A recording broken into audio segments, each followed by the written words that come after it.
세상에 떠도는 기묘한 괴담들. 첫 번째 이야기. 20년 전 학교의 수도가는 흉가만큼 소름 끼쳤다. 그때 그 녀석이 질렀던 비명은 진짜였다. 그날 있었던 미스터리한 이야기를 소개해볼까 합니다. 지금 생각해보면 경우의 수가 참 많지만 고등학교에 재학 중이었을 때였어요.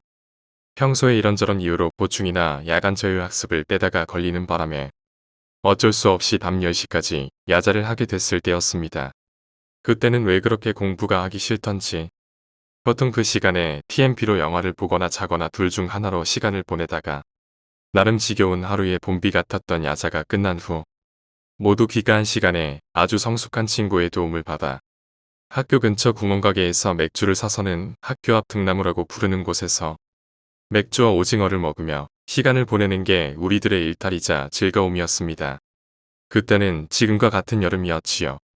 그늘도 밤에 3명이서 맥주를 캔째로 마시고 있었습니다. 밤 11시쯤 그 거리는 사람도 없어서 저희만의 장소였어요.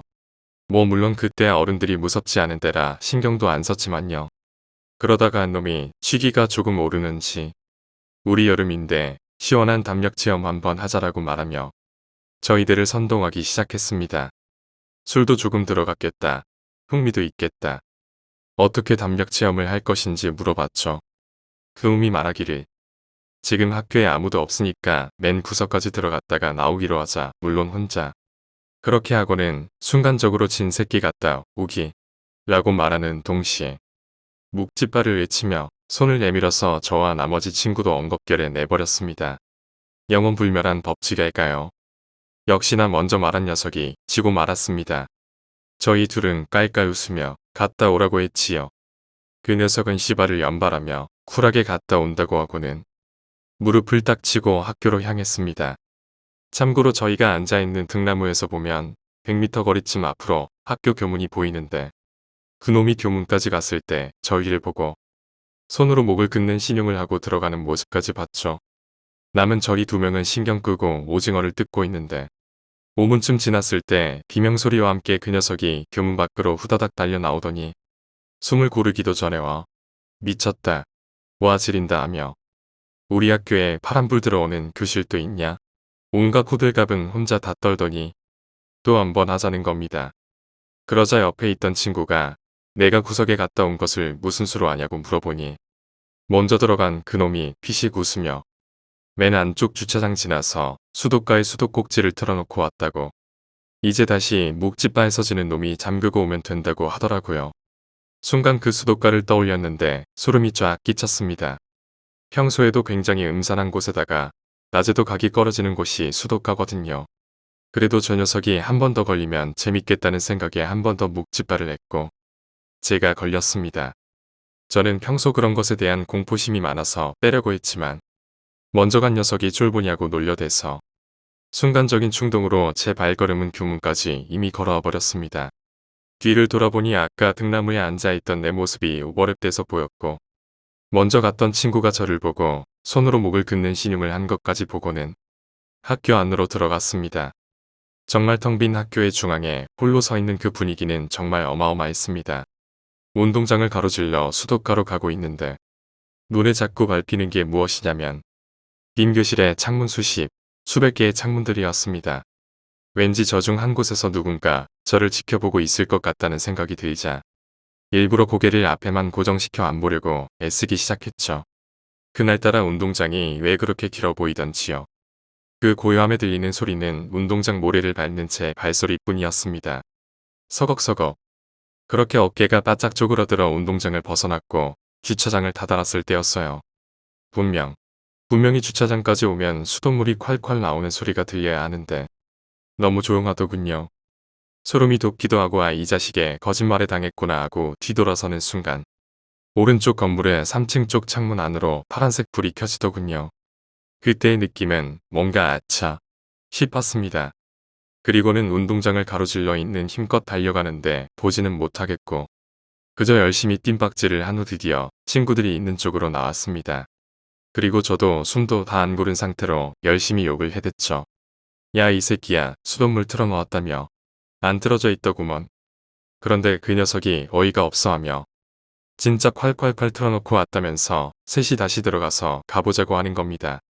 결국 또 지긋지긋한 학교를 들어가야 했습니다. 셋이서 나란히 운동장 중간쯤에 왔을 때 즈음, 저는 아까 파란색 불이 켜졌던 창문을 보게 되었는데 그때 다시 보니까 컴컴하더군요. 등짝에 소름은 다 끼쳤지만 그 순간에 말하면 너무 무서울까봐 잘못 벗겠지 하며 그냥 넘어가야 했습니다. 그리고 주차장까지 왔을 때쯤 콸콸 하는 수돗물이 떨어지는 소리가 나기 시작했죠. 아까 왔을 때는 분명히 안 났는데 라고 생각하고 있는데 봐라 이 새끼야 분명히 들었다니까. 입맛 보니까 여기까지 오지도 않았네 쫄보 새끼. 라며 그 녀석이 핀잔을 주더라고요. 그런데 주차장을 지났을 때 지금 얘가 갑자기 말이 없어지더니 수도가로 오자마자 다시 그 녀석은 야 튀어. 비명을 꽥 지르며 교문 쪽으로 미친 듯이 달리는 겁니다. 저랑 나머지 친구는 전마저거 일부러 겁주려고 그러는 거라며 수도가로 가서 물이 콸콸콸 쏟아지고 있는 수도꼭지 5개를 모두 잠그고는 둘이서 걸어 나갔습니다. 교문 밖으로 나가니 그 녀석이 등나무에서 안절부절 못하고 있길래 비겁하게 먼저 도망간 녀석을 욕하려고 입을 열려는 순간에 그 녀석이 흥분해서는 먼저 말을 꺼냈습니다. 야 너희들 진짜 못 봤냐? 진짜 못 봤다고? 나만 봤다고? 주차장까지 들어왔을 때 사실 아까 말했던 그 창문이 신경 쓰여서 한 번씩 뒤를 계속 봤었는데 그 교실에서 갑자기 파란색 불이 켜지더니 웬 머리 산발한 여자가 혼자 창문가에 딱 달라붙어서는 우리 쪽을 쳐다보고 있더라. 아, 그래. 이건 내가 잘못 봤다 치자. 그런데 그것 때문에 도망간 게 아니라 난 분명 수도가에 수도꼭지 1개만 틀어놨다고. 두 번째 이야기. 층간소음. 위층은 도대체 뭐 때문인지는 모르지만 11시만 넘어가면 미친 듯이 쿵쿵거리고 돌아다닌다. 한두 명이 아닌 듯 작은 발자국 소리와 큰 발자국 소리가 같이 들리는데 낮에 일하고 들어온 나로서는 정말 미칠 것 같았다. 최소한 집에서라도 숨을 쉴 수 있게 해줘야 하는 거 아냐? 지가 진격의 거인이야 뭐야? 왜 저러고 쿵쿵거리고 뛰어다녀?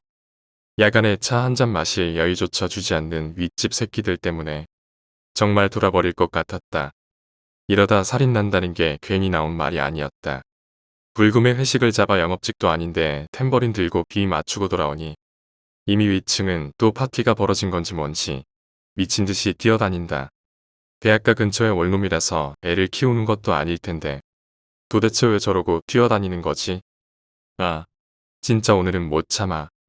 어지간하면 참고 살려고 했지만 새벽까지 뛰어다니는 녀석들이다. 이건 나에게는 일종의 생존 문제였다. 술도 한잔 했겠다. 금요일 약속들도 회식 덕분에 전부 파트나고 솔직히 눈에 뵈는 게 없었다. 어떤 새끼들인지 얼굴 좀 보자. 이를 악물고 위층으로 뛰어 올라갔다. 벨도 누르지 않고 화가 난 김에 지금 내 상황을 좀 보여줘야겠다 싶어 문을 쿵쿵 두드렸다. 왜 안 나와? 당신 잠 안 자는 거 내가 알거든. 빨리 나와. 몇 번을 더 쿵쿵거리고 두드리자. 문이 빼꼼 열리며 눈이 퀭하게 들어간 미라 같은 여자가 얼굴을 내밀었다. 무슨 일이시죠? 순간 이 세상 사람 같지 않다는 느낌을 받고는 약간 시겁했지만 이내 약간 두근거리는 마을을 다잡고 입을 열었다. 문 뒤편은 불 하나 켜져 있지 않았는데 내가 와서 급하게 끈 것 같지도 않았고 또 이 원룸의 구조상 부엌 겸 거실과 방이 일직선으로 이어져 있는지라 방에 불이 켜져 있으면 보일 텐데도 불구하고 방문은 열려 있는 듯 싶었는데 그쪽에서도 창에서 들어오는 빛 외에는 아무것도 밝혀주는 게 없어 보였다. 뭐야 이 여자. 컴퓨터나 텔레비전도 켜놓지 않고 혼자 쿵쿵거리고 뛰어다니나. 이봐요. 이 시간에 왜 그러고 뛰어다니는 거예요? 아래층 사람 생각도 해줘야죠. 네. 뛰어다닌다고요? 그럴 리가 없는데. 무슨 소리예요? 방금도 쿵쿵거리는 소리가 나서 제가 바로 올라왔거든요. 그녀는 계속 멍한 눈으로 내 가슴 언저리를 쳐다보며 아닌데, 그럴 리가 없는데 하며 중얼거렸다. 아무튼 말했으니까 이제 좀 주의해주세요. 나는 그녀와 계속 얘기하는 게 꺼림칙해서 대충 할 말만 마치고 뒤돌아섰다. 그녀는 내가 계단을 내려갈 때까지도 작게 열린 문틈으로 허공 언저리를 바라보며 계속 뭐라고 중얼거렸다. 며칠이나 지났을까? 잠시 조용해졌나 싶었던 위층은 얼마 지나지 않아 다시 쿵쿵거리며 시끄러워졌다. 아, 그 무섭게 생긴 여자랑 얘기하고 싶지 않은데. 담배 한 대를 꺼내 물고등이 하나 나가서 어두침침한 천정을 바라보다가 다시 쿵쿵거리는 소리에 연기를 힘껏 빨아댔다. 이 망할 년을 진짜 죽여버리든가 해야지. 대체 뭐야? 다이어트라도 하고 있는 건가? 운동을 할 거면 집에서 하지 말고 밖에서 하든가. 다이어트 중독으로 죽어가는 것처럼 보이는 여자를 생각하다가 다시 위층으로 올랐다. 쿵쿵쿵. 이봐요. 내가 문을 두드리자 전처럼 여자가 문을 조금 열어 얼굴만 내민다. 우리 서로 조심하면서 살자고 제가 며칠 전에 말했죠. 한동안 좀 조용한가 싶더니 왜 이렇게 또 서로 힘들게 합니까? 그럴 리가 없는데. 아니 뭐고 그럴 리가 없어요. 내가 진짜 미칠 것 같다고요. 하지만 여자는 여전히 그럴 리가 없다는 소리만 반복하고 있었다. 미친 여자인가? 뭐라고 한마디 더 해주려다가 미친 것 같은 여자랑 얽혀 좋을 게 없다고 생각하고는 다시 계단으로 내려왔다. 그냥 내가 이사를 가는 편이 좋을 것 같았다. 그때 누군가 우리 집 문을 두드리는 소리가 들렸다. 뭐지? 인터컴으로 밖을 보니 웬 남자 하나가 서 있었다. 누구세요? 위층 303호에 사는 사람입니다. 이 원룸은 한 층에 4개의 집이 있었는데 301호가 우리 바로 윗집이고 303호는 그 맞은편 집이었다. 문을 열어주자 남자가 불안한 듯한 눈빛으로 나를 쳐다보고 있었다. 무슨 일이세요? 저기 이런 거 말해도 좋을지 모르겠는데요. 예. 이 집에 대해서 알고 들어오셨어요? 남자는 어렵게 입을 떼더니 천천히 말을 이어갔다. 집에 들어와서 차라도 한잔하면서 말하라니. 한사코 거부하며 문 앞에서 한 걸음 떨어져 얘기하는데 우리 집에 대해서 뭔가 두려워하는 것 같았다. 그의 말은 이러했다. 내가 사는 이 방에 한 남자가 살고 있었는데 윗집 여자를 스토킹했다는 것 같았다. 아니면 스토커가 이 집에 들어온 것일지도 모르고 하여간 몇 달 전에는 베란다에서 윗집으로 훔쳐보겠다고 기어 올라가다가 발을 헛디딘 것인지 떨어졌는데 공교롭게도 떨어지면서 원룸과 원룸을 경계하는 벽에 목이 부러져 죽었다는 얘기였다. 그 이후로 위층 여자가 이사를 가려나 싶었는데 그 이후로 밖으로 둥불출하고 나오지도 않았고 그때 내가 들어온 것이라 했다. 이런 개새끼들.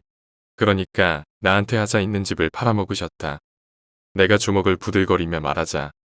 그는 황급히 말을 마치고는 다시 자기가 사는 층으로 올라가 버렸다.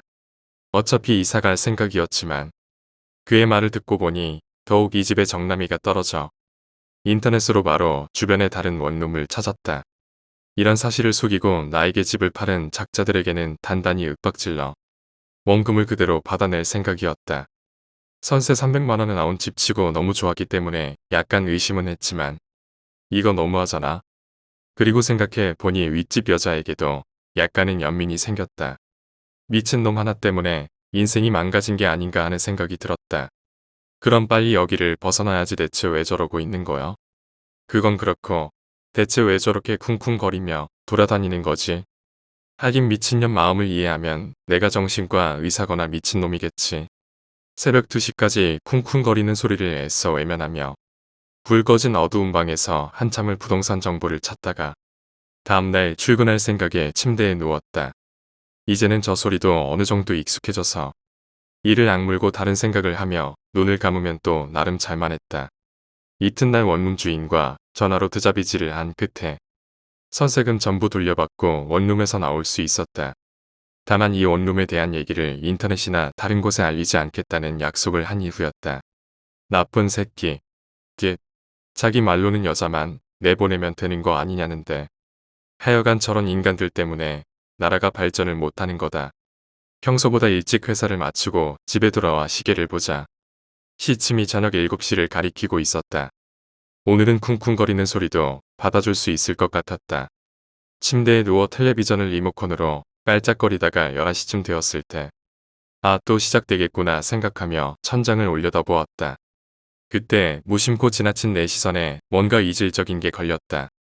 혹시나 싶어 다시 시선을 선정해서 아까 내 시선이 지나친 곳으로 천천히 돌리자 베란다와 천정을 잇는 벽의 모서리에 심하게 어두운 그림자가 있다는 사실을 알게 되었다.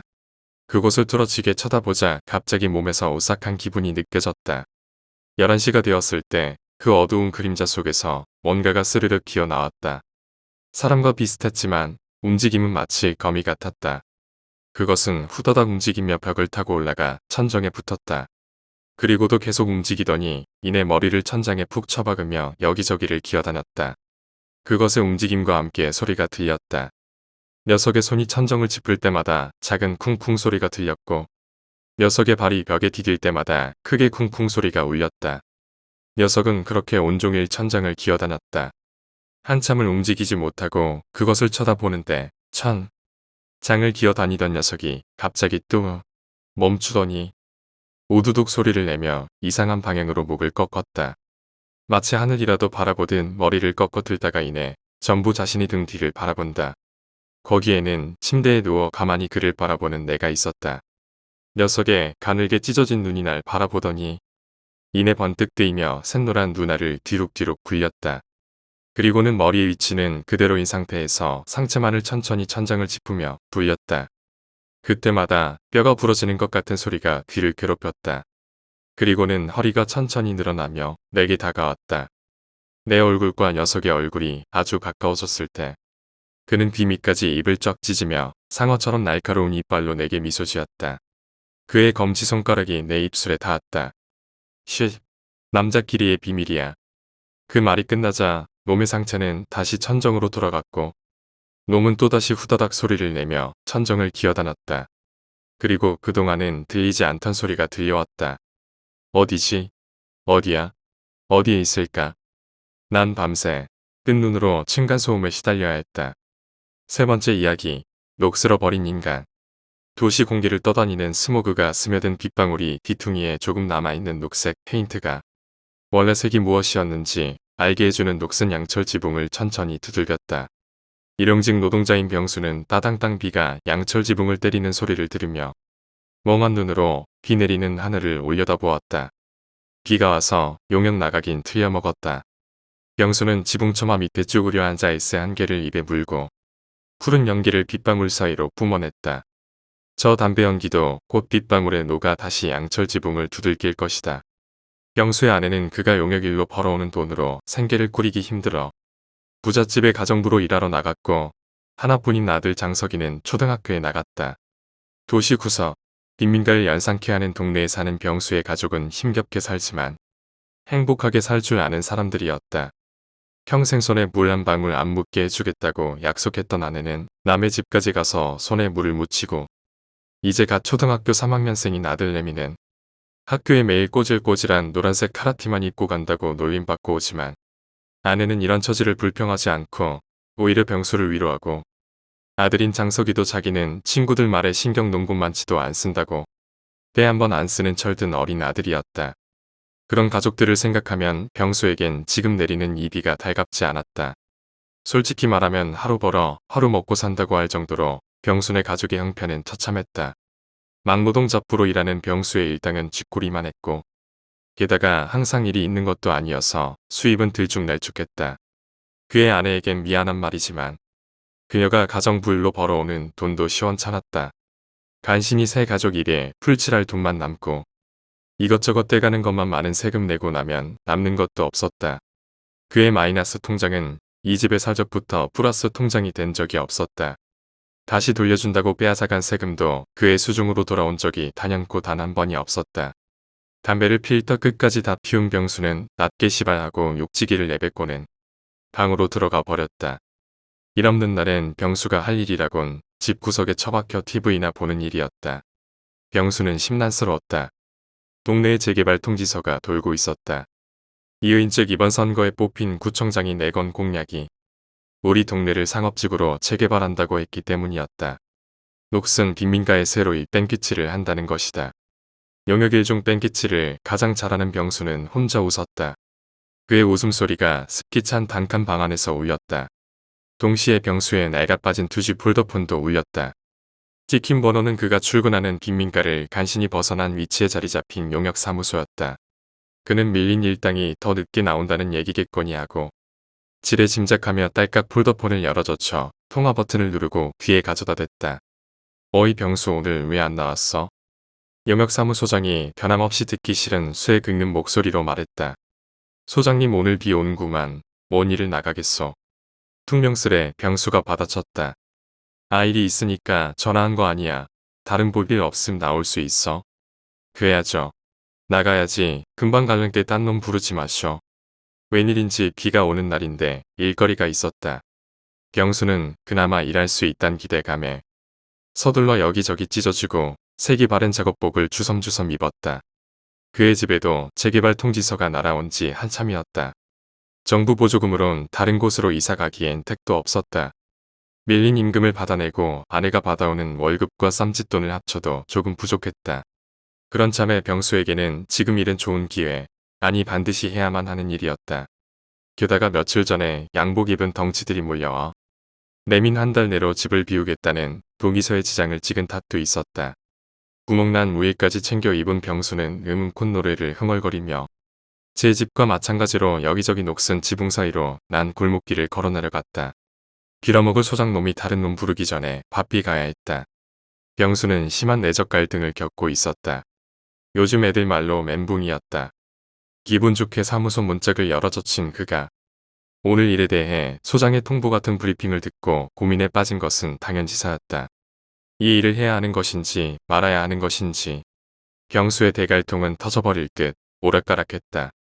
그가 오늘부터 근 한 달간 해야 하는 일은 바로 지 동네를 철거하는 일이었다. 이번 일을 눈 감고 끝내서 받은 돈으로 이사를 가려면 당연해야 마땅한 일인데 10여 년을 함께 보낸 주민들 반대짝 입장에 서야 하니 마음이 내심 편치 않았던 것이다.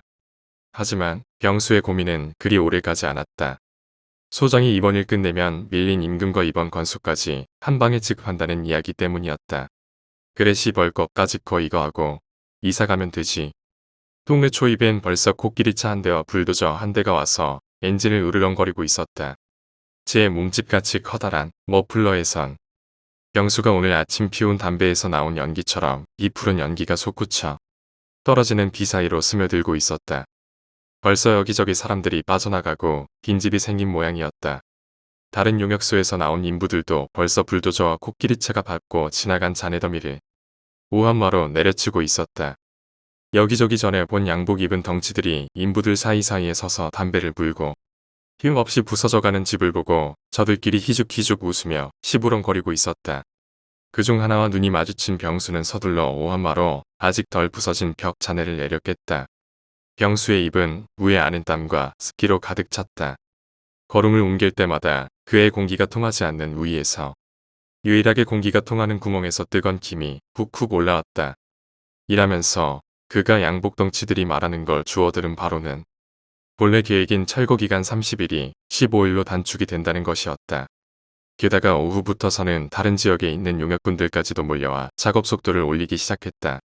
이 속도라면 15일이 아닌 10일 안으로 이 빈민촌을 깡그리 밀어버릴 수 있을 것이었다. 게다가 야간 작업까지 하면 더욱 빨라질 일이었다. 자기가 살던 동네가 10일 만에 사라질 것이다. 병수는 머리를 흔들어 땀과 잡생각을 날려버린 뒤 그날 저녁 10시까지 야간 작업까지 하고 집으로 돌아왔다. 남들에겐 이른 시간인 저녁 10시에 병수의 아내와 아들은 이불 깔고 자고 있었다. 조심스럽게 땀에 젖은 작업복을 벗고 대충 샤워한 병수는 꼭 껴안고 자는 아내와 아들을 바라보다 잠에 들었다. 새벽 5시부터 시작된 작업은 진척 속도가 무척이나 빨랐다. 여기저기에서 모여든 일용직 근로자들은 무참히 벽돌을 읊겠다. 두 번째 날 점심 만에 동네 4분의 1이 가루가 되었다. 벌써 사람들이 이렇게 빠져나갔다고 새삼 병수는 생각했다. 어서 이번 일 끝내고 지혜야 단칸방이라도 얻어 나가고 싶었다. 조금 마음이 껄쩍지근했지만 일은 순조롭게 진행되었다. 오후 3시까지만 해도 말이다. 큰 길과 연결된 아랫동네를 거진 다 부수고 윗동네 쪽을 불도저와 굴삭기가 올라가던 참이었다. 대충 봐도 30여 명은 되는 한 무리의 사람들이 쏟아져 나왔다. 그러더니 굴삭기 앞과 불도저 앞에서 더 이상 진입을 못하게 막고선 자기들은 이 동네에서 나가면 굶어 죽는다고 소리치며 나무 강목과 쇠파이프를 들고 불도저 문짝을 사정없이 후려쳤다. 논란, 불도저 운전수는 반대쪽 문으로 황급히 튀어나와 양복 덩치들에게 불이 나게 도망갔다. 그러자 양복덩치 10여 명이 진을 치고 있는 사람들에게 성큼성큼 걸어갔다. 야, 이 양반들아, 당신들 여기 동의서에 다 도장 찍었잖아. 왜 이제 와서 지랄이야 지랄이. 덩치들 중 제일 덩치 큰 양복덩치가 사람들에게 으르렁거렸다. 야, 이 개만도 못한 새끼들아. 너희들이 협박해서 도장 찍었지. 우리가 찍고 싶어서 찍었는 줄 아냐. 사람들에서도 그나마 덩치 큰 중년 남성이 나와 맞받아쳤다. 어이 아저씨, 내가 언제 그랬소? 증거 있어? 우리가 당신네들 협박한 적 있느냐고. 도장 찍었으면 꺼지지 왜 기어 나와서 남이라는데 방해하고 연병이야. 당신들 죄다 콩밥 처먹고 싶어. 덩치가 마저 으름장을 내놓자 사람들은 꿀먹은 벙어리였다. 덩치 말대로였다. 그들에게 증거란 없었다. 남은 건 그들의 도장 찍힌 동의서 쪼가리뿐이었다. 그들에겐 빼도 박도 못하는 억울한 상황이었지만 그들에겐 이미 이 싸움을 승리할 건덕지가 있으리 만무했다. 처음에 나와 덩치 말에 대꾸한 중년 남성도 입을 다물고 얼굴만 울그락불그락하고 있을 뿐이었다. 덩치들은 사람들을 밀쳐대기 시작했다. 사람들은 어어하면서 그저 밀려날 수밖에 없었다. 그런 수모를 당하는 동네 사람들 쳐다볼 용기가 없어 고개를 떨구고 있던 병수가 사람들 사이에서 아내를 발견한 건 찰나의 순간이었다. 잠깐 땀을 닦으려 고개를 든 그의 시야 사이로 낯익은 얼굴이 스쳐 지나갔다. 잘못 본 줄 안 그가 다시 사람들 사이를 훑었다. 그의 아내는 분명 사람들 사이에 서 있었다. 병수의 실수였다. 어젯밤 아내와 아들이 일찍 잠에 들어 말하지 못한 이유도 있었다. 오늘 일이 일찍 시작되어 아내와 아들이 자고 있는 새벽 4시에 일어나 일을 나왔던 이유도 있었다. 하지만 아내는 저기에 있으면 안 됐다. 그녀는 지금 일을 하고 있어야 했었다. 그런데 알 수 없이 그녀는 저 사람들 무리 사이에 서서 양복덩치들에게 속절없이 밀리고 있었다. 아차한 병수가 서둘러 현장으로 뛰어가려는 순간이었다. 분에 못 이긴 중년 남성이 들고 있던 강목으로 앞에 있는 덩치를 후려 갈겨버린 것이었다. 덩치의 머리에서 피가 흐르기 시작했다. 이 시발개 새끼들 다 조져. 누군가의 외침으로 사람들 사이에 싸움이 일어났다. 아니, 싸움이 아니었다. 일방적인 폭력이었다. 사람들은 덩치들의 폭력 앞에 속절없이 무너지기 시작했다. 수적 우위도 필요 없이 일방적인 구타였다. 애초에 깡패 새끼들과 빈민촌에 사는 비루한 사람들과의 싸움이 비등할 수도 없었다. 그런 싸움 속에 병수의 아내도 있었다. 이 씨바. 야, 이 개새끼들아, 그만해. 그만하라고, 이 새끼들아. 병수는 욕을 내뱉으며 사람들 사이에 아내를 찾으려 파고들었다. 그 사이 머리에 누가 휘둘렀는지 모르는 쇠파이프를 얻어맞고 피를 뚝뚝 흘리면서도 사람들 사이를 헤집고 다녔다. 아프지 않았다. 그의 머릿속은 아내를 찾는 생각밖에 들지 않았다. 50여 명의 사람이 나뒹구는 곳에서 아내를 찾아 헤매었다. 야, 이 개새끼야, 그 발 안 치워. 읽고 발견한 아내는 흙탕물에 자빠져 덩치가 휘두르는 발길질에 미동 없이 속절없이 얻어맞고 있었다. 여기저기 차이고 배를 밟혔다. 병수는 순식간에 뛰어들어 덩치를 밀어버렸다. 덩치도 멀리 날아가 흙탕물에 처박혀버렸다. 그는 얼른 아내 곁에 뛰어들어 그녀를 흔들었다. 얼른 일어나라고, 도망가라고, 내가 왜 여기 있냐고. 너 없으면 장석이는 어떡하냐고 소리쳐댔다. 속절없이 흔들리는 아내의 고갯짓에 병수는 코에 귀를 가져다 대었다. 여기저기서 고함 소리를 외쳐댔지만 다른 소리는 다 들리고 있었지만 피가 흐르는 그녀의 코와 입은 숨소리를 내뱉지 않았다. 매가리 없이 흙탕물에 처박힌 그녀의 손은 꿈쩍도 하지 않았다. 눈을 뜨지 않았다. 비에 젖은 그녀의 몸은 하염없이 차가워져만 갔다. 병수는 혼자서 흐흐하고 웃었다. 어이 형씨 뭐여?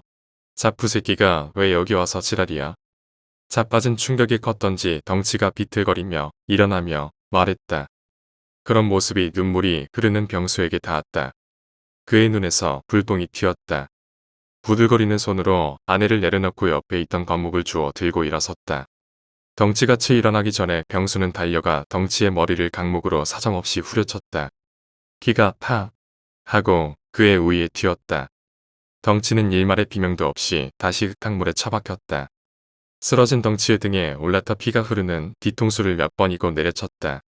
팍 하고 피가 계속 병수의 구멍난 우위를 계속해서 적셨다. 무표정으로 덩치의 뒤통수를 계속해서 내려치던 병수의 시야에 어느 인부가 가지고 있던 오한마가 들어왔다. 병수는 내려치는 일을 그만하고 일어서 오한마를 들고 있는 인부에게 성큼성큼 다가섰다. 피에 물든 병수가 다가오자 인부는 소리를 지르며 들고 있던 오한마를 내팽개치곤 도망가 버렸다. 병수는 땅에 처박힌 오한마를 주워들었다. 여기저기 녹슨 오한마는 아내의 몸처럼 차디차기만 했다.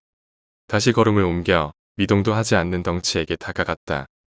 언제부터 흘렀는지 모르는 눈물이 시야를 가렸다. 병수는 오한마를 치켜들고 이미 걸레짝이 되어버린 덩치의 뒤통수를 바라보았다. 경찰차 사이렌 소리가 들렸다. 그는 오한마를 내려쳤다. 군데군데 피가 튀어 녹이 쓴 것처럼 보이는 그의 우위에 다시금 피가 튀었다. 녹이 묻었다. 차갑게 식은 아내를 아는 그는 멍한 눈으로 비 내리는 하늘을 올려다보며 소리 없이 눈물만 흘렸다. 심장에 커다란 녹이 슬었다. 네 번째 이야기. 리플리. 나에게는 3살 터울의 잘난 형이 있다. 나의 형은 머리가 아주 좋고 잘생겼다. 키가 작다는 것을 제외하면 거의 모든 것을 다 갖춘 사람이다. 머리가 좋아서 금방 외우고 이해할 수 있는 능력 덕에 공부를 잘했고 노래와 운동도 아주 잘했다. 게다가 사교성도 좋아서 항상 주위에 사람이 많이 몰렸다. 나와는 전혀 다른 사람이었다. 나는 형과 달리 공부도 못했고 운동도 노래도 사교성도 모두 떨어졌다. 날 때는 큰 차이가 없었던 외모도 클수록 차이가 생겼다. 잘 관리하여 미남의 몸짱이 된 형과 다르게 나는 여드름 투성이에 뚱뚱한 돼지였으니까. 때문에 그런 형은 나를 제치고 우리 가족의 중심이었다. 단지 우리 가족뿐 아니라 세상의 중심이고 주인공이었다. 형이 무엇을 하든지 부모님께서는 지원을 아끼지 않았고 형은 그러한 지원을 등에 업고 항상 성공적인 결과를 만들어냈다. 나와는 많이 다르고 나 대신 모두의 사랑과 관심을 독차지하는 형이었지만 나는 형이 싫지 않았다. 아니 오히려 그 누구보다도 형을 좋아했다. 형을 존경하고 닮고 싶었으며 아주 사랑했다. 나 자신보다 더. 그래서 나는 형이 되기로 했다. 형이 되는 것은 첫 단계부터 너무 힘이 들었다. 형은 가장 먼저 외모부터가 나와는 다르게 마르고 날렵했기 때문이다. 그러나 포기하고 주저앉을 수는 없었다. 이대로 포기한다면 나는 영원히 형이 될 수 없다. 형처럼 남들에게 주목받고 사랑받지 못하고 죽을 때까지 어둠에 가려진 채 무관심 속에서 말라갈 것이다. 때문에 나는 열심히 운동을 하고 점점 형의 모습에 조금씩 가까워졌다. 내가 하루가 다르게 달라져 가는 모습에 부모님은 드디어 준성이가 정신을 차렸구나 하며 기뻐하는 모습이 역력했다. 준성이가 아니라 나를 기성이라고 불러주었으면 더 좋았을 텐데 아직까지 나는 형이 되지 못했다. 그러나 형의 외모를 거의 따라한 정도로도 부모님에게서 관심을 끌 수 있었다. 앞으로 더욱더 형에게 가까워지면 부모님은 어떤 반응을 보이고 주위 사람들은 어떻게 반응할지를 상상해 보는 것은 형이 되기로 한 나의 결심을 더욱 강하게 만들어주는데 도움이 되었다. 얼마 후 나는 형의 외모를 완벽하게 재현할 수 있었고 다음 단계로 넘어가게 되었다. 형이 되기 위한 다음 단계는 형의 행동을 따라하는 것으로 나는 다른 모든 일을 제쳐두고 형을 몰래 따라다녔다. 그리고 보았다. 형이 어떻게 말하고 어떻게 웃으며 어떤 상황에서 어떻게 행동하는지를. 또한 나는 이 과정에서 형의 지인들을 파악하는 것도 가능했다. 형의 모든 것을 내 것으로 만들기 위해서는 형의 지인들도 잘 알아야 했기 때문에 나에게는 아주 유익한 시간이 되었다. 그렇게 몰래 형을 따라다닌 지 1년이 되었을 때가 되어서야 나는 형의 행동을 완벽하게 따라하고 예측할 수 있게 되었다. 이제 나에게 마지막으로 남은 것은 형이 되는 것만이 남아있을 뿐이었다. 그러나 형이 되는 것은 지금까지 중 가장 어려운 것이었다. 도무지 방법이 없었다. 무엇을 해도 나는 형과 한박이인 동생 준성이일 뿐. 장남이고 잘난 가족의 보물 기성이가 될 수 없었다. 그렇게 형이 될 수 없어 괴로워하던 나에게 기가 막힌 계책이 떠올랐다. 지금까지 고민하고 괴로워했던 내가 다 우스울 지경이었다. 그것은 형이 내가 되어 사라지는 것이었다. 나는 형이 되기 위한 마지막 단계 형이 되는 단계를 시행에 옮겼다. 형을 죽여버렸다. 형은 아주 손쉽게 걸려들었다. 그동안 형이 될 수 없다는 생각에 괴로워하던 내 모습이 걱정되었던 것인지 술을 사달라는 말에 곧장 달려온 것이었다. 나는 형에게 간단하게 뒷산에서 맥주나 한 캔씩 따자고 유인했고 미리 준비했던 삽으로 형을 갈겼다. 정신을 못 차리고 휘청거리는 형을 나는 무참히 삽의 나루로 내려 찍었다. 형은 비명도 지르지 못하고 그대로 움직임을 멈추었고 나는 혹시나 하는 마음에 나를 세워 형의 목을 몇 번 더 찍은 후에서야 안심하고 형을 묻었다. 형이 땅속으로 사라지고 나자 희열이 몰려왔다. 그래 이제 나는 멍청하고 뚱뚱하며 쓰레기 같은 준성이가 아니다. 나는 지금부터 부모님의 많은 사랑을 받고 주위의 모든 사람들에게 인정받는 엘리트 기성인 것이다. 집으로 돌아가는 내내 나는 행복했다. 형이 가진 모든 것, 그리고 형이 가질 모든 것이 이제 다 내 것이 되었다. 이제부터 부모님의 사랑과 관심, 주위 사람들의 인정, 신뢰는 다 내 것이다. 형이 그간 쌓은 명성과 업적도 모두 나의 명성과 업적이다. 집에 들어오면서 나는 활기차게 부모님께 인사를 한다. 다녀왔습니다. 부모님은 역시 나를 보며 기쁘게 사랑이 가득 담긴 눈으로 나를 맞아준다. 그래, 다녀왔니? 우리 큰아들. 오냐, 내 아들아.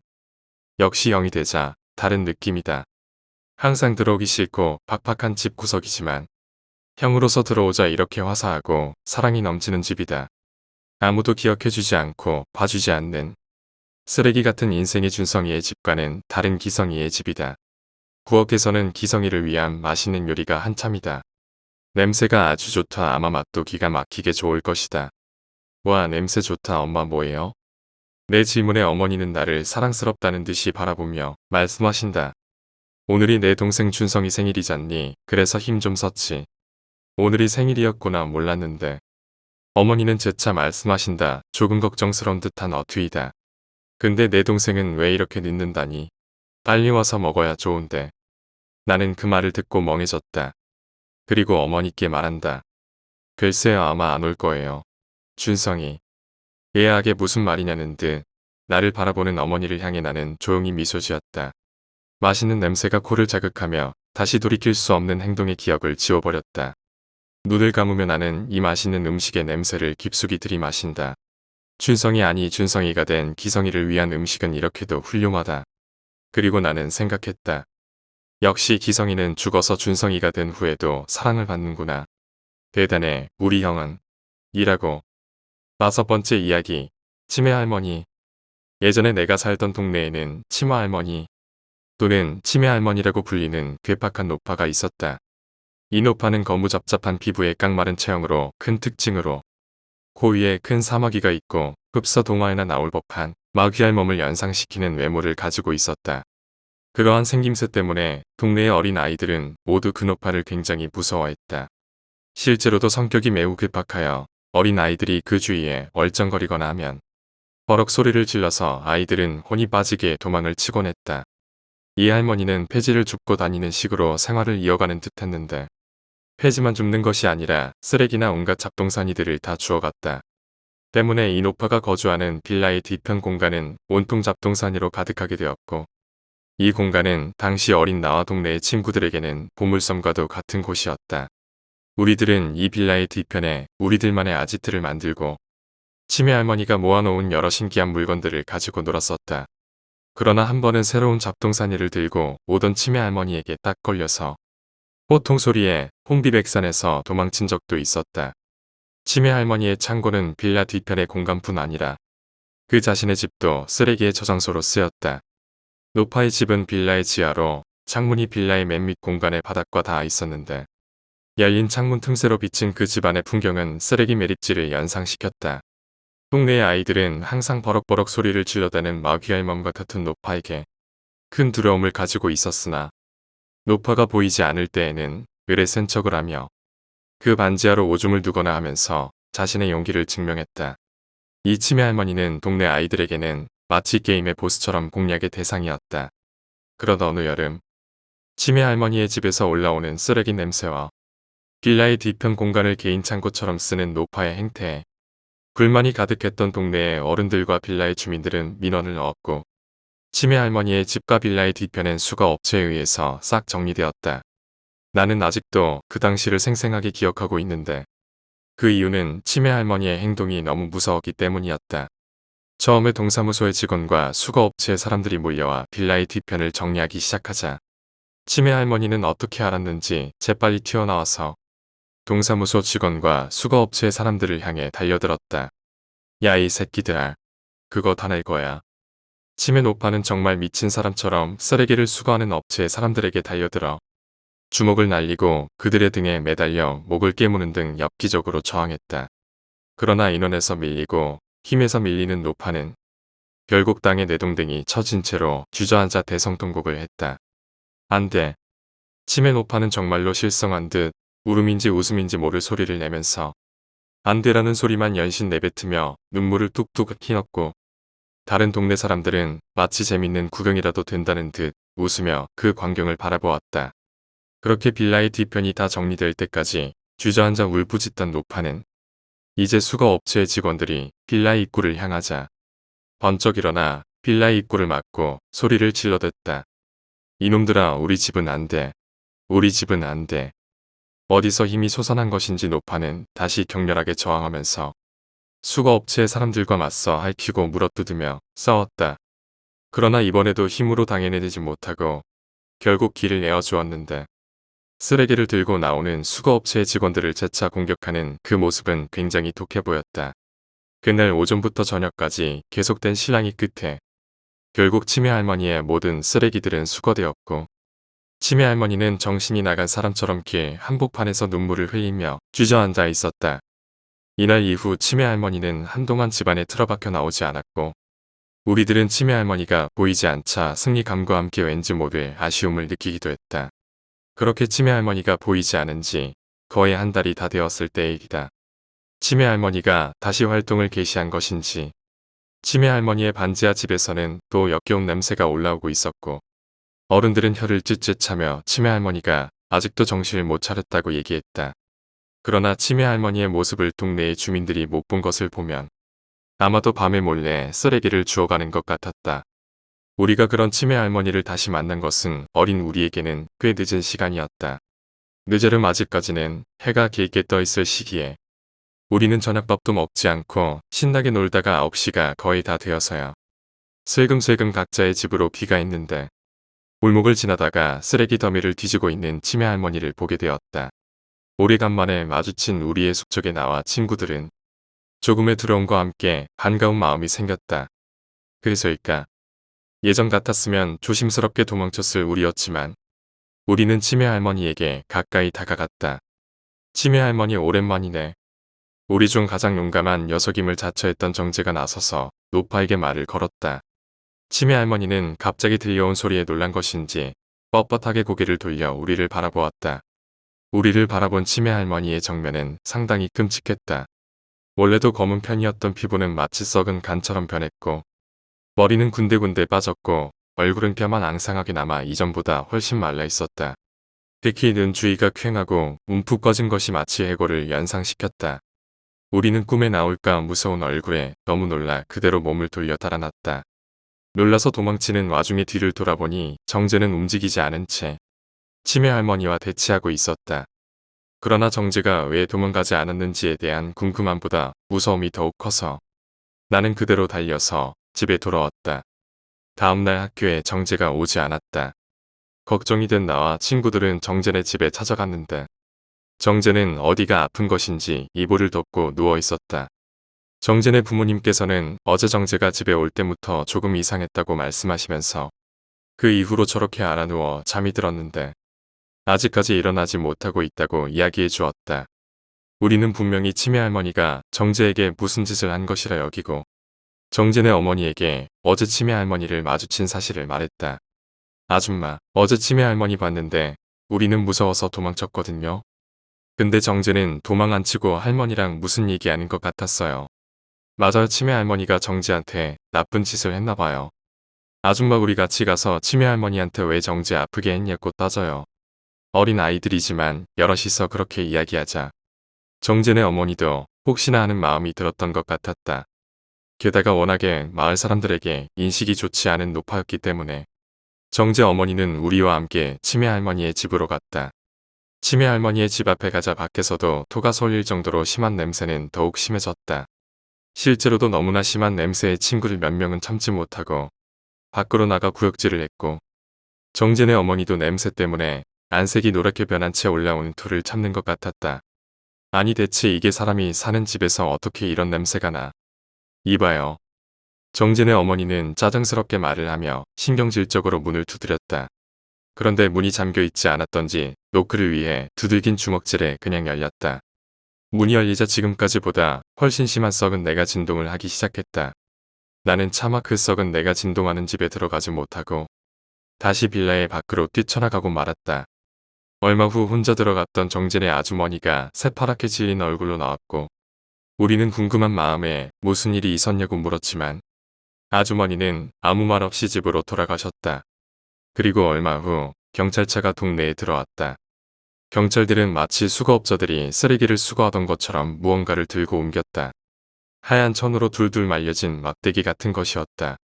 이상하게도 치매 할머니는 자신의 집에서 경찰들이 냄새가 진동하는 무언가를 꺼내는데도 어디 있는지 나타나지 않았고 경찰들과 싸우지도 않았다.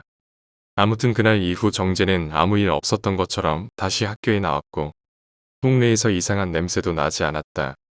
6번째 이야기, 시계바늘. 오늘도 시계 속 돌아가는 시계바늘은 무엇이 그리 급한지 다급한 듯 돌아가고 불빛을 찾아 들어온 날벌레들은 자신이 타버려 한 줌의 재가 되어도 불 속으로 날아든다. 돌아가는 시계바늘의 소리는 나의 가슴을 졸아들게 만들고 불 속으로 날아드는 날벌레들은 마치 나의 모습을 보는 듯하다. 점점 고동치는 나의 심장아. 너는 언제까지 그렇게 고고하게 뛸 수 있으며 아무런 빛조차 없는 나의 눈동자야. 너는 언제까지 건방지게 세상을 바라볼 수 있으며 아무렇게나 자라나 흉측한 내 손들아. 너는 언제까지 주제넘게 기교하게 움직일 수 있으며 지독하게 살아 몸부림치는 나의 몸뚱아리야. 너는 언제까지 그런 징그러운 몸짓으로 나 스스로에게 불쾌감을 선사할 생각이냐. 점점 고동치는 나의 심장아. 너는 결국 차갑게 식고 딱딱하게 굳을 것이며 아무런 빛조차 없는 나의 눈동자야. 너는 결국 그 흐리멍덩한 초점을 잃어버린 채 영원한 어둠 속에서 헤맬 것이며 아무렇게나 자라나 흉측한 내 손들아. 너는 결국 누군가에 의해 가지런히 잘려나가 단정히 포개어질 것이며 지독하게 살아 몸부림치는 나의 몸뚱아리야. 너는 결국 세상의 일부가 되어 바람에 흩날려 사라질 것이다. 시계의 바늘은 아무런 의미 없이 움직여가 오로지 누군가가 듣지도 않는 기괴한 기계음과 함께 톱니바퀴가 맞물린 듯 돌아가고 다 꺼져가는 불꽃 속으로 뛰어드는 날벌레들은 날개가 타들어가 바닥으로 떨어져 바닥을 징그러운 6개의 다리와 2개의 더듬이를 바지락대며 추락한다. 사시사철 지나가는 시간 속 무의미하게 살아가는 나는 그저 시간의 굴레 속에서 돌아가는 인형에 불과하고 그 시간의 꼭두각시가 되어 아무렇게나 앉아 나는 무언가를 기다리고 있다. 나의 요동치는 심장을 나 스스로 끄집어내어 내 오른손 위에 올리고 나의 빛바랜 두 눈을 나 스스로 헤집어 내 왼손 위에 올리고 나의 그 양손을 힘껏 움켜쥐어 껄떡거리는 심장과 어둠 속에서 느껴지는 압박감을 느낄 때 나는 비로소 살아있음을 느낀다.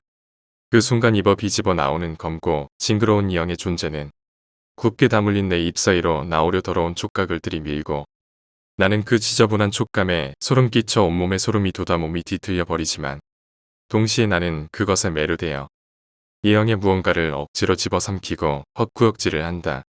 그리고 다시 집어삼킨다. 나의 앙상하게 말라버린 두 팔이 징그럽게 돋아나 시간에 아무렇게나 휘둘릴 바에 오른손으로 왼팔을 비스듬히 잘라내어 피부가 고기를 벗기고 그 팔을 벼르고 벼루어내어 나의 심장에 쑤셔 박아라. 나의 지저분이 자라난 기다랗고 더러운 머리카락아. 내 머리 위에서 어지럽게 자라나. 그 속에서 내 피를 핥아 목숨을 보존한 것들의 은신처가 될 바에는 가지런히 빗으로 빗어 잘라낸 다음 가늘게 새끼를 꼬아 내 목을 따라 나를 허공에 매달리게 해다오. 그리고 종국에는 내 뱃속 가득 찬 더러운 기름을 모조리 떼어 내 발밑에 나를 가장 사랑하는 사람을 불러 그 사람도 죽여 장작으로 삼아 나를 검게 태워주시오. 그리고 나의 검게 탄 시체를 받아주시오. 그것이 내가 당신에게 주는 소소한 작별 선물이니 부디 받아 그 검게 탄 숯덩이를 당신의 집에 매달아 장식해 주시오. 내 평생 그 검은 소사체 안에서 당신을 찢어버릴 수 있도록 아무런 소리도 들리지 않는 그곳에서 나는 그저 지나가는 시간 속에서 그저 아무런 말도 없이 거꾸로 서 있을 것이다. 불꽃은 꺼져 시시한 잿빛바람만 일으킨다. 오늘도 시계의 초침은 무심히 돌아간다. 7번째 이야기. 바보 같은 놈. 이렇게 계속 맞다가는 죽을지도 모른다는 위기감이 나를 엄습했다. 계속되는 구타와 괴롭힘을 나는 지금까지는 잘 참아왔으나 점점 심해지는 괴롭힘의 강도에 드디어 나는 살벌한 위협감을 느끼기 시작했다. 학기 초 어떻게 알았는지 모르지만 뒷자리에 앉아있던 껄렁껄렁해 보이는 녀석들은 내가 구하라는 사실을 알고 그때부터 나를 괴롭히기 시작했다. 처음에는 그냥 말로 신경을 긁는 정도에 불과했으나 지금에 이르러서는 도구까지 사용해 가면서 폭력을 휘둘렀다. 배를 너무 세게 맞아서인지 숨이 잘 쉬어지지 않았다. 호흡 곤란으로 헉헉대며 쓰러지는 나를 보며 자, 악마 같은 녀석들은 비웃음을 흘렸다. 이 새끼 존나 아픈 척하네. 아픈 척이 아니라 정말로 존나게 아팠다. 그러나 나는 그 말을 입 밖으로 꺼낼 수 없었다. 숨조차 잘 쉬어지지 않는 상황이었기 때문이었다. 야야 그만하자. 이 새끼 진짜 뒤지면 골치 아프다. 악마 무리 중에 한 놈이 이제 그만하자는 뜻을 내비쳤다. 뭐 고아 새끼가 뒤져봤자 누가 우리 잡겠냐? 저 새끼 방금 저 말을 한 놈은 악마 같은 일진 무리 중에서도 제일 막 나가는 자식이었다. 나는 제발 저 쓰레기 자식이 그냥 가져왔으면 좋겠다고 속으로 빌고 또 빌었다. 야 아무리 그래도 사람 죽으면 힘들어. 다시 다른 놈들이 슬쩍 반대 의사를 표했고 결국 그들은 내가 쓰러진 곳에 침을 탁 뱉고는 제 갈 길로 가버렸다. 나는 온몸이 쓰라려 오는 것을 참으며 몸을 일으켜 집으로 걸음을 옮겼다. 항상 걷는 이 가파른 달동네의 계단이 특히나 높아 보였다. 나는 힘겹게 걸음을 옮겨 집으로 들어갔다. 왜 아프냐? 피난다 너. 집에 돌아오자 바보가 나를 맞이하였다. 나는 이 바보가 너무나 싫었다. 이 바보만 아니었어도 내가 이렇게 맞고 다닐 일은 없었을 것이라 생각하면 꺼져. 이 병신 새끼야.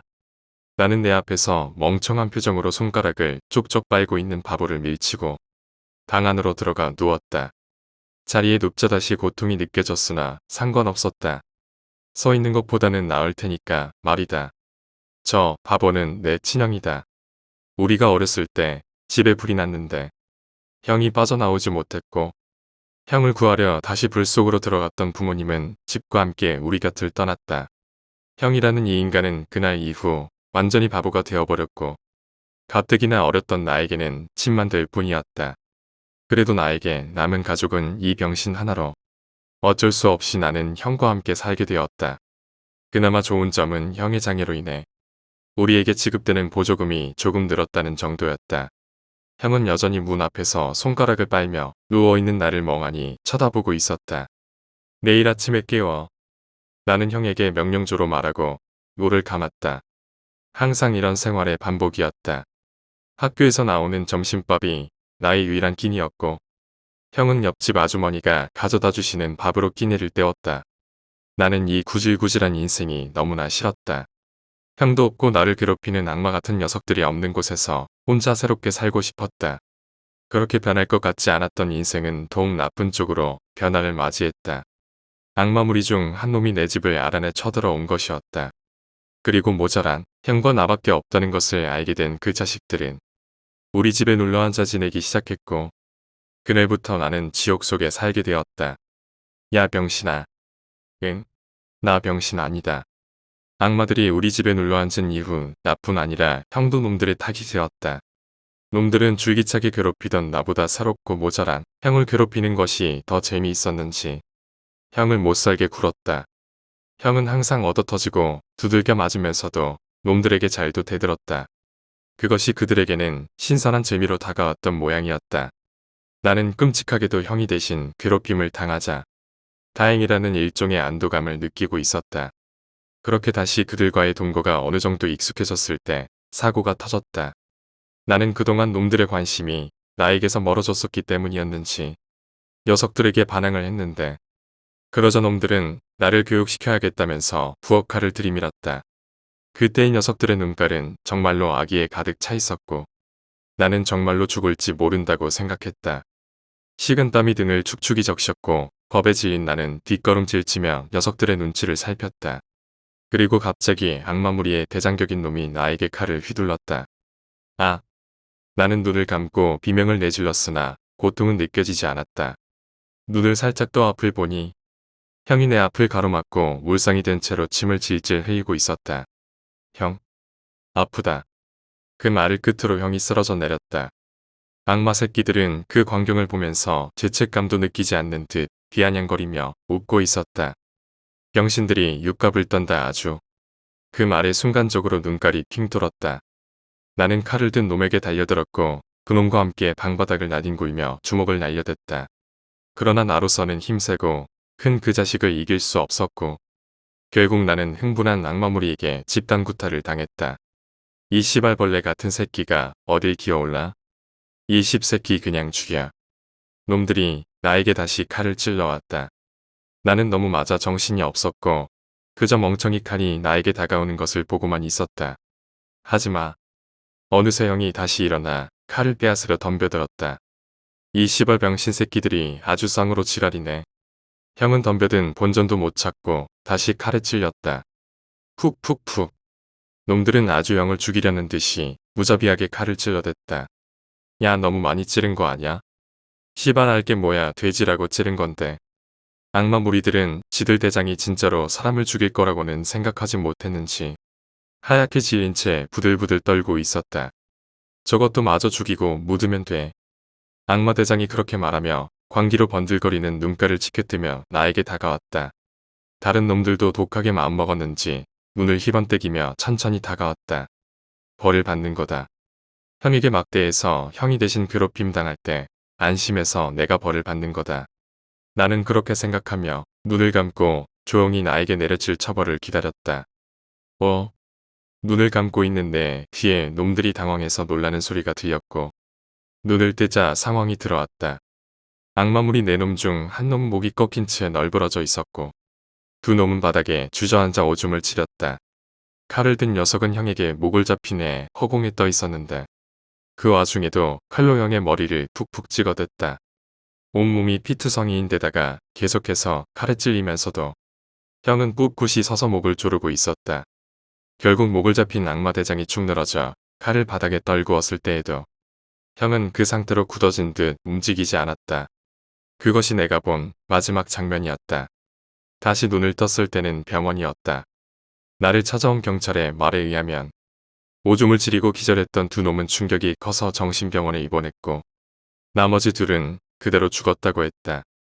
특히 악마 대장은 형의 손에 목이 졸린 채 죽었는데 형의 손을 풀 수가 없어서 형의 손가락을 잘라낸 후에서야 그 시신을 분리할 수 있었다고 했다.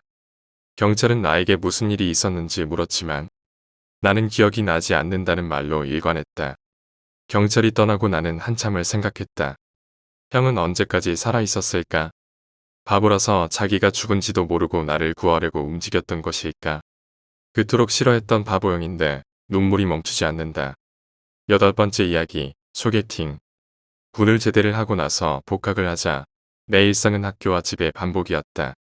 동갑내기 여자아이들은 이미 졸업반으로 취업하기에 바빴고 조금이라도 정신이 깨어있는 녀석들은 정신 차리고 공부에 매진했다. 그러한 주위의 분위기에 나 역시 영향을 받아 그들과 함께 스터디를 만들어 공부하기 시작했었다. 사실 나는 여자친구도 만들고 싶었고 미래를 위해 열심히 달려 나아가기보다는 아직 술을 먹고 떠들며 대학의 낭만을 즐기고 싶었다.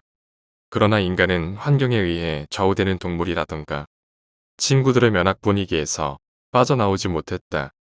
그렇게 특별한 사건 없이 지나가던 1학기의 끝무렵 나는 친구에게 달콤한 제안을 받게 된 것이었다. 야, 할 거야 말 거야? 소개팅. 막상 공부 외에 다른 대학 생활의 길을 친구가 제시해 주었으나 나는 선뜻 그 제안은 받아들이기 힘들었다. 그동안 공부만 해왔던 탓인지 새롭게 여성을 만난다는 것이 조금 두렵기도 했고 주머니 사정이나 하던 공부들이 생각나 고민이 되었다. 내가 뜸을 들이며 고민을 하는 듯 보이자 친구 놈은 얼굴을 바짝 들이밀며 장사하는 톤으로 말했다. 자, 날이면 날마다 오지 않는다. 빨리 물어. 그러한 친구의 태도에 나는 비식 웃으며 소개팅에 나가겠다고 답변을 주었다. 야 알았으니까 사진이나 좀 줘봐. 친구는 핸드폰을 꺼내어 한 여자의 사진을 보여주었다. 긴 생머리에 하얀 피부 그리고 깨끗한 치아를 드러낸 채 환하게 웃고 있는 여대생의 얼굴이 눈에 들어왔다. 괜찮지? 친구는 보라는 듯 의기양양하게 씩 웃으며 내 반응을 살폈다. 내 이상형이라고 할 수는 없었지만 제법 귀엽고 예쁘장한 모습에 사실 나도 그렇게 싫지는 않았고 그동안 메말랐으리라 생각했던 가슴에 한 줄기 설렘이 자리 잡기 시작했다. 응, 예쁘다. 근데 이 여자분은 내 정보를 알아? 내 물음에 친구는 전곡을 찔린 듯이 뒷춤하면서 대답했다. 아직 네 얘기는 안 했고 그냥 내 여자친구가 친구 중에 소개팅 원하는 애가 있다고 해서 생각이 나더라고. 결국 친구의 말에 의하면 소개받을 여성분은 딱히 나를 원한 것은 아니었고 나는 내 사진과 정보를 주어 그녀의 허락을 기다려야 하는 신세였던 것이다. AI, 너 같으면 저런 귀여운 여자가 나 같은 난쟁이의 평범한 안경제비랑 사귀어 주겠냐? 나는 조금 역정을 내며 친구에게 다그쳤으나 친구는 아니라며 나를 은근히 비행기 띄워주며 여자친구에게 문자를 보내겠다고 했다. 그리고 조금 뒤 친구의 여자친구에게서 연락이 왔다. 뭐리냐? 키는 상관없고 사진 좀 보내달라는데 절반쯤은 성공인 건가? 하는 생각을 하며 나는 그 자리에서 최대한 멋져 보이게 셀카를 찍어 전송해 주었다. 사진을 보내고 한동안 답장이 없었고 그 때문에 나는 한참을 후회했다. 그냥 하지 말걸. 괜히 까이면 기분 나쁠 텐데. 내 자신감 없는 태도가 불만이었는지 친구가 어깨를 두드리며 강하게 말했다. 임마, 내가 어때서 키 작아도 너 정도면 인물을 훤하고 공부도 열심히 하는데 뭐가 꼴리냐? 자신감 가져. 그리고 얼마 후 친구에게 소개팅의 성사 여부를 결정하는 답변이 전달되었다. 우와, 콜했다. 정말. 솔직히 믿기지 않았다. 복학생 아저씨에다 키도 작고 그다지 잘난 구석이 없는 나를 뭘 보고 소개팅을 하겠다고 나선 것이었는지 조금 얼떨떨한 기분이 들었다. 잘해봐라. 잘 되면 술 사고. 친구는 으스대면서 나에게 소개받을 여자에 대한 전화번호와 조금의 신상을 보내주었다. 아직 어떻게 될지도 모르는 일을 이미 끝난 것처럼 확신하면서 생색을 내는 친구의 모습이 기가 막혔으나 어쨌든 이러한 기회를 준 친구였기에 나는 별다른 말 없이 녀석의 생색을 받아주었다. 그리고 그날 밤 집에서 나는 그녀에게 연락을 취해보았다. 안녕하세요. 이번에 소개받은 욱입니다. 반가워요. 반갑습니다. 우리는 서로 카톡으로 인사를 하고 이것저것 이야기하다가 우리는 시험이 끝나고 주말에 만나기로 약속을 잡았다. 주말까지 시간이 어떻게 지나갔는지 잘 모를 정도로 나는 긴장을 하며 주말을 기다렸다. 약속 당일 나는 옷장 속에서 가장 세련되고 깔끔한 스타일로 차려입고 약속 장소인 레스토랑으로 향했다. 그런데 집을 나서서 지하철을 타는데 갑자기 비가 쏟아지기 시작했다. 하필 오늘 비가 오냐. 갑자기 비를 쏟아내는 하늘이 원망스러웠지만 식당은 이미 예약이 되어 있는 상태였고 나 역시 만번의 준비를 하고 나온 상태로 약속을 취소하기에도 조금 애매한 상황이었다. 지하철에서 한참을 고민하고 있는데 바지 속에서 진동이 느껴졌다. 핸드폰을 꺼내보니 소개팅녀에 서서 카톡이 몇 통 와 있었다. 죄송해요. 비가 와서 조금 늦을 것 같아요. 최대한 빨리 갈게요. 미안해요. 약속에 조금 늦을지도 모른다는 내용의 문자였으나 비 때문이라는데 뭐라 할 이유도 없었고 나 역시 꽤 고민했었기 때문에 그다지 신경 쓰지 않고 답장해 주었다. 괜찮아요. 길 조심해서 천천히 오세요. 네. 지하철에서 내린 나는 지하상가에서 큰 우산을 하나 사서 쓰고 예약된 레스토랑으로 들어섰다. 예약 확인을 마치고 예약된 자리로 가자 나보다 먼저 소개받기로 한 여자분이 와서 앉아 있었다. 죄송합니다. 늦으실 것 같다더니 저보다 먼저 오셨네요. 당황한 나는 재빨리 사과를 하며 맞은편에 앉았고 그녀는 핸드폰을 보고 있던 고개를 들어 나와 시선을 마주했다. 그런데 조금 이상했다. 소개받기로 했던 여자분과 비슷한 것 같으면서도 다른 느낌으로 괴리감이 느껴지는 얼굴이었다. 뭐야, 보샷발이었나? 이렇게 안 생겼던 것 같은데. 나는 천천히 그녀의 얼굴을 자세히 살펴보았다. 긴 생머리에 하얀 피부 그런데 지나치게 우윳빛으로 건강한 색치가 아닌 화장실의 흰색 페인트처럼 메마르고 생기 없는 톤의 흰 피부였다. 사진에서처럼 동그랗고 큰 눈을 가졌으나 뭔가 흐릿하고 초점이 없는 눈동자를 보자 나는 조금 섬뜩한 느낌이 들었다.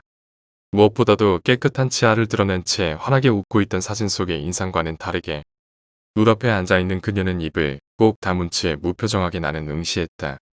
아마도 자신보다 내가 늦게 도착해서 화가 난 듯 보였으나 나는 정시에 도착한 것이었기 때문에 조금은 억울하다는 생각도 들었으나 소개팅을 이제 와서 망칠 이유는 되지 않았다. 그래서 나는 다시 한 번 더 정중하게 사과를 했다. 제가 좀 더 빨리 왔어야 했는데 정말 미안합니다. 그러자 그녀는 한쪽 입꼬리를 올리며 비웃듯 슬쩍 웃었다. 상당히 기분이 나빴으나 나는 애써 기분을 감추며 주제를 돌렸다. 참 배고프실 텐데 뭐 드실래요? 이 집은 크림 파스타가 맛이 좋다고 하던데. 나는 웃으며 식사 메뉴에 대한 질문을 던졌지만 그녀는 계속 조소를 지은 채로 대꾸 없이 나를 보았다. 그 비웃는 듯한 미소를 품은 여자는 과연 사진 속에서 그렇게 밝게 웃던 여자와 동일 인물인지 의심이 들 정도로 괴리감이 드는 모습을 보이고 있었다. 침묵 속에서 당황하던 나는 다시 바지 속에서 떨리는 핸드폰을 느꼈다. 핸드폰을 꺼내자 전화가 오고 있었다. 나는 앞에 앉은 소개팅녀에게 양해를 구하고 전화를 받았다. 발신자의 이름은 소개팅녀라고 떠 있었다. 순간 의아한 마음으로 전화를 받자 소개팅녀의 목소리가 들려왔다. 여보세요? 저 혹시 죄송해요. 지금 어디신가요? 역에서 내렸는데 레스토랑을 못 찾겠네요. 순간 나는 망치로 머리를 맞은 듯한 충격이 들었다. 여보세요? 우기씨? 여보세요? 시선을 돌려 다시 앞쪽을 바라보자 나머지 입꼬리를 귀까지 올린 채 마치 상어의 이빨 같은 치아를 드러내고 환하게 웃고 있는 여자가 눈에 들어왔다.